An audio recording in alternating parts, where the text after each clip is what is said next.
모세가 일어나 다단과 아비람에게로 가니 이스라엘 장로들이 따랐더라. 모세가 회중에게 말하여 이르되, 이 악인들의 장막에서 떠나고 그들의 물건은 아무것도 만지지 말라. 그들의 모든 죄 중에서 너희도 멸망할까 두려워하노라. 무리가 고라와 다단과 아비람의 장막 사방을 떠나고 다단과 아비람은 그들의 처자와 유아들과 함께 나와서 자기 장막문에 선지라. 모세가 이르되, 여호와께서 나를 보내사 이 모든 일을 행하게 하신 것이요 나의 힘으로 함이 아닌 줄을 이 일로 말미암아 알리라. 곧 이 사람들의 죽음이 모든 사람과 같고 그들이 당하는 벌이 모든 사람이 당하는 벌과 같으면 여호와께서 나를 보내심이 아니거니와, 만일 여호와께서 새 일을 행하사 땅이 입을 열어 이 사람들과 그들의 모든 소유물을 삼켜 산채로 수월에 빠지게 하시면 이 사람들이 과연 여호와를 멸시한 것인 줄을 너희가 알리라. 그가 이 모든 말을 마치자마자 그들이 섰던 땅바닥이 갈라지니라. 땅이 그 입을 열어 그들과 그들의 집과 고라에게 속한 모든 사람과 그들의 재물을 삼키매 그들과 그의 모든 재물이 산채로 수월에 빠지며 땅이 그 위에 덮이니 그들이 회중 가운데서 망하니라. 그 주위에 있는 온 이스라엘이 그들의 부르짖음을 듣고 도망하며 이르되, 땅이 우리도 삼킬까 두렵다 하였고 여호와께로부터 불이 나와서 분향하는 250명을 불살랐더라. 우리 성도님들의 삶 가운데 우리 주님께서 항상 함께 하심을 느끼시면서 살아가는 오늘 하루가 되시기를 축복합니다. 어제 우리는 이 르우벤 지파인 이 다단과 아비람이 모세의 말에 순종하지 않는 모습을 살펴봤습니다. 이들은 하나님께서 세우신 이 모세를 이 지도자로서 인정하지 않았고, 그리고 모세를 시기함으로 모세를 끌어내려서 자기들이 이스라엘 백성들의 이 지도자가 되기를 꿈꿨습니다. 그러므로 자기의 능력을 드러내며 내가 모세보다 더 낫다. 모세는 우리들의 필요를 채울 수 없는 지도자다. 이제 더 이상 모세를 따르지 않겠다고 말합니다. 그런데 생각해보면 이 모든 일이 이 모세 때문에 생긴 것이 아닙니다. 계속해서 이 백성들의 원망의 목소리가 커졌고 이들의 목소리에 대한 반응으로 하나님께서 이 모든 일을 행하신 것입니다. 민수기 14장 28절 이 후반절에 보시면 너희 말이 내 귀에 들린 대로 내가 너희에게 행하리니, 즉 이 모든 일이 백성들의 이 원망 때문에 생긴 일입니다. 하지만 이들은 자기의 잘못을 인정하기는커녕 책임을 지울 대상을 찾아서 소위 남 탓을 말하면서 눈에 보이는 이 모세와 아론에게 이 책임을 전가시켰습니다. 그런 이들의 모습을 보시고 이제 하나님께서 나타나시며 모세와 아론에게 말씀하십니다. 민수기 16장 21절을 보면 너희는 이 회중에게서 떠나라. 내가 순식간에 그들을 멸하려 하노라. 이제 이 말을 들은 모세는 이 다단과 아비람에게 향합니다. 하나님의 말씀을 전하며 이들에게서 떠나지 않으면 다 죽게 될 수 있음을 경고합니다. 하나님의 심판의 때가 임박했음을 알리고 있습니다. 이런 심판이 다가오고 있을 때 우리 하나님의 마음은 어떠셨겠습니까? 하나님께서 심판의 때야 빨리 와라. 이 녀석들 다 쓸어버리고 다시 시작해야겠다. 이 말을 지지리도 안 듣는 이 녀석들 다 없애버리고 새로운 민족으로 가나안으로 들어가야겠다. 이런 마음이 절대 아니십니다. 하나님은 이와 같은 심판의 때가 다가오기 이전에 이들이 회개하기만 한다면 이들을 받아주시고 또 용서하실 준비가 되어 있으신 분입니다. 그럼 우리가 죄를 지었을 때 왜 하나님께서 우리에게 회개하라고 하십니까?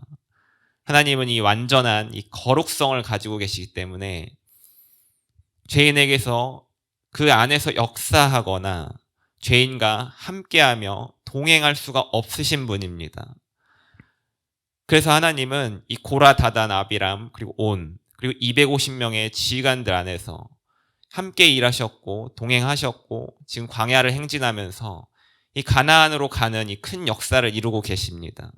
그러나 이들에게 이 죄가 들어오게 되자 하나님은 이 죄와 함께 하실 수 없는 분이시기 때문에 죄가 있는 이들에게 이 하나님의 역사가 막혀버린 것입니다. 이에 더해서 이들은 자기들의 죄를 깨닫지도 못하고 나는 죄가 없고 모세와 아론이 잘못했다. 그래서 지금 이런 상황에 처했다. 이렇게 말하면서 자기들은 잘못이 없다고까지 하고 있는 상황입니다. 지금을 살아가는 우리에게도 우리 주변에 이와 같은 사람들이 있습니다. 내가 죄를 지어서 이 상황이 안 좋아지는데도 불구하고 누구 때문에 이렇게 되었다. 저 사람 때문에 내가 이런 삶을 살고 있다. 이렇게 책임을 전가시키면서 내 죄는 깨닫지도 못하고 회개하고자 하는 마음은 이제 눈꼽만큼도 없으면서 그럼에도 불구하고 하나님의 역사만을 바라보며 또 기다리는 사람이 있습니다. 하지만 이런 사람에게 하나님은 절대적으로 역사하실 수 없습니다. 하나님께서 정말 이 사람과 함께하고 싶고 이 사람 안에서 동행하고 싶고 이 사람 안에서 역사를 시작하고 싶으시지만 이 죄가 가로막고 있기에 하나님도 이 어떻게 하실 수가 없습니다. 이때 우리에게 필요한 것이 바로 회개입니다. 나의 죄를 자복하고 나의 몸을 돌려서 하나님께로 나아갈 때 하나님께서 나에게 오셔서 역사하실 수 있는 시작이 됩니다. 하나님은 우리를 절대로 포기하는 분이 아니십니다. 끊임없이 회개의 기회를 주시고 또 하루빨리 우리가 하나님께로 돌아오기를 기다리십니다. 내가 얼마나 큰 죄를 지었던 간에 하나님은 이를 상관하지 않으십니다. 하나님은 이 지금 반역을 저지른 자들에게도 계속해서 기회를 주셨습니다. 민수기 16장 19절을 보시면 고라가 온 회중을 회막문에 모아놓고 그 두 사람을 대적하려 하매 여호와의 영광이 온 회중에게 나타나시니라. 이 고라가 이 모세와 아론을 대적하려고 했을 때 하나님께서 온 회중에게 나타나셨습니다. 그리고 모세와 아론에게 말씀하셨습니다. 바로 이때 이들은 하나님 앞에 회개할 수 있는 기회가 있습니다. 하나님의 말씀이 들렸고 아직 심판이 직접적으로 이들에게 임하지 않았습니다. 그렇기 때문에 이들이 회개하기만 한다면 하나님께서 이들을 받아주실 것은 분명한 사실입니다.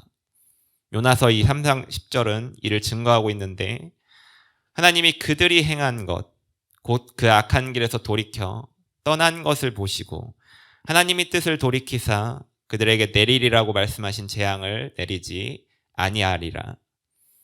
하나님은 우리를 어느 정도로 사랑하시냐면 이 하나님의 말씀으로 이미 선포한 일도 이 선포가 된 것도 우리가 회개하기만 한다면 그 뜻을 다시 돌이키시는 사랑을 우리에게 보여주시는 분입니다. 이제 모세가 오늘 본문 일어나서 다단과 아비람에게 갑니다. 그리고 이들에게도 동일하게 경고합니다. 먼저는 고라와 온 회중에게 이야기했고 그리고 다단과 아비람에게 속한 자들에게 가서 지금 경고하고 있습니다. 이 하나님의 말씀이 임했고 또 바로 심판이 이루어진 것이 아니기에 계속해서 지금 시간적 여유가 있습니다. 고라 자손들도 회개하고 돌아올 수 있는 여유가 있었고 또 다단과 아비람에게 가서 전달할 때 그들도 그 말을 듣고 회개할 수 있는 시간적 여유가 있습니다. 그런데도 그들은 이 말이 귀에 들리지 않습니다. 이사야 59장 2절은 이렇게 말합니다. 오직 너희 죄악이 너희와 너희 하나님 사이를 갈라놓았고 너희 죄가 그의 얼굴을 가리어서 너희에게서 듣지 않으시게 함이라. 이 상황에서 아무리 이들이 말한다 한들 하나님에게는 들리지 않습니다. 오직 이 순간은 회개의 목소리만 하나님의 귀에 들릴 수가 있습니다. 이제 모세가 마지막으로 이야기합니다. 이제 본문 28절에서 30절까지 이렇게 계속해서 이야기하는 순간에도 이들의 마음속엔 이 자기들의 잘못이 없다고 생각합니다. 내가 아니라 내 반대편에 서 있는 저 사람들이 심판받아야 할 것으로 계속해서 믿고 있습니다. 이렇게 긴장되는 순간 모세가 이야기가 끝납니다. 본문 31절 그가 이 모든 말을 마치자마자 그들이 섰던 땅바닥이 갈라지니라. 모세가 이 말이 끝나자마자 땅바닥이 갈라집니다. 모든 반역의 무리들이 땅속으로 들어가게 되고 그들은 땅속에서 빠져나올 수 없습니다. 그런 다음에 지휘관 250명까지도 여호와의 불이 나와서 모두를 불살라 버립니다. 이처럼 심판의 순간은 우리에게 순식간에 찾아옵니다. 심판은 우리가 대비하고 방비한다고 해서 그렇게 할 수가 없습니다. 심판은 하나님의 공의가 이 땅 가운데 드러나는 날입니다. 이날 이후에는 아무리 회개해도 받아들여지지가 않습니다. 하나님께서는 우리가 이런 심판을 받기를 원하지 않으십니다. 그렇게 우리에게 하나님의 아들을 보내주셨고 이로 인해 우리가 이 심판에서 벗어나는 일이 되었습니다. 하나님의 자녀로서 살아가게 되었습니다. 이것이 바로 하나님이 우리에게 주시는 은혜입니다. 이 은혜 안에 우리가 머물러 있어야 합니다. 은혜를 기억하고 그 은혜 안에서 하루하루를 살아가야 합니다. 하지만 이 은혜가 당연하다고 생각하는 순간 우리의 삶에 문제가 생깁니다.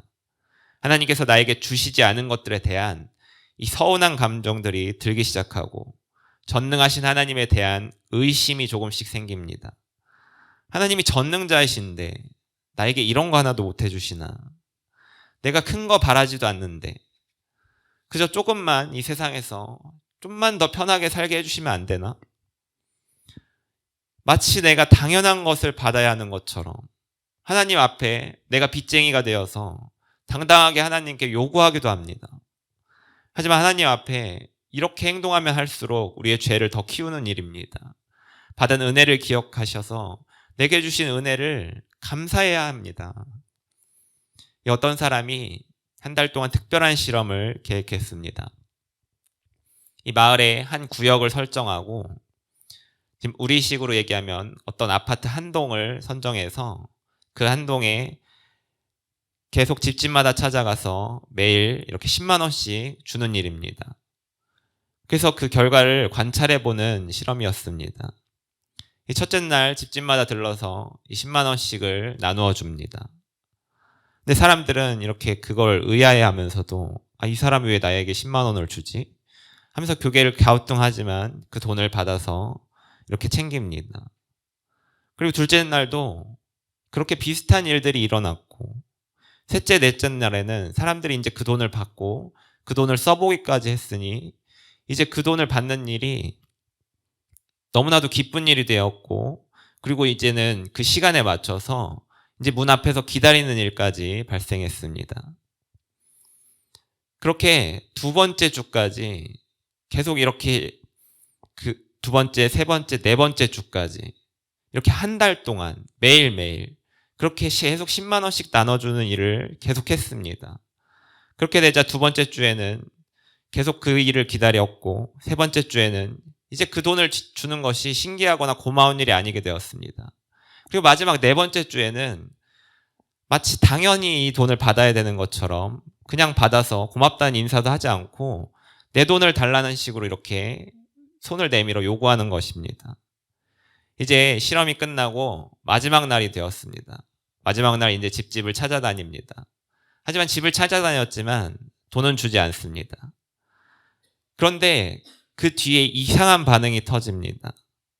계속해서 투덜거리고 또 어떤 사람은 화도 내기 시작하고 더 심한 사람은 그 앞에서 나에게 따지기까지 합니다.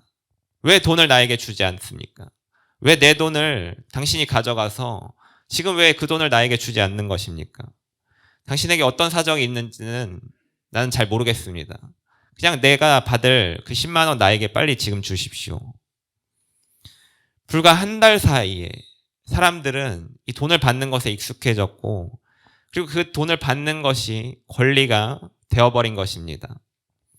제가 예전에 본 영화가 있는데 부당거래라는 영화입니다. 그때 류승범이 한 대사가 있는데 호의가 계속되면 그게 권리인 줄 알아요. 우리가 하나님께 받은 구원이 당연한 권리입니까? 절대 그렇지 않습니다. 모든 것이 하나님의 은혜로 비롯된 것입니다. 하지만 이를 당연하게 생각하면 우리 삶에서 감사가 없어지게 되고, 그럴 때 나에게 없는 것을 하나님께 요구하는 것이 당연해지기 시작합니다. 그러면서 하나님께서 나에게 주시지 않는 것에 대한 그 상황에 대한 원망이 시작되게 되고, 더 나아가서는 이 고라자손의 반역과 같이 하나님께서 나에게 결정하신 부분을 뒤집으려는 노력까지 시도하게 됩니다. 이에 대한 결과가 지금 본문에서 보는 것 같이 무엇입니까? 바로 심판입니다. 저는 우리가 여기에 이르기 전에 하나님 앞에 회개로서 나아가시기를 축복합니다. 앞서 이야기한 것과 같이 회개를 통해서 하나님의 마음을 돌리시고 하나님께서 나에게 주신 은혜에 대한 감사를 기억하며 나아갈 때 계속해서 하나님 안에서 우리가 살아갈 수 있습니다. 저는 저와 여러분이 이와 같은 삶을 살기를 소망합니다. 오늘 큐티의 이 세 번째 적용 질문으로 저의 설교를 마무리하겠습니다. 우리 가정과 공동체에서 내가 질서를 무시하며 반역하는 일은 무엇입니까? 혹여라도 이와 같은 일이 있으시다면 빨리 죄를 깨닫는 은혜와 그리고 회개로 마음을 돌이키시고 무한하신 예수님의 이 사랑 안에 들어오셔서 감사를 회복하는 삶으로 하나님의 영광이 되는 그런 성도님들 되시기를 축복합니다. 기도하겠습니다. 내가 알고도 지은 죄, 그리고 모르고 지은 죄, 이 모든 죄를 회개하며 우리 주님 앞에 나아갑니다. 내가 알아야 할 죄가 있다면 이 시간 깨닫게 하시며, 그러므로 회개하여 아버지께 나아가게 하여 주옵소서. 그러므로 하나님과의 관계를 다시 회복하게 하여 주시옵소서. 그런 은혜를 깨닫게 하여 주시옵소서. 예수님 이름으로 기도합니다. 아멘.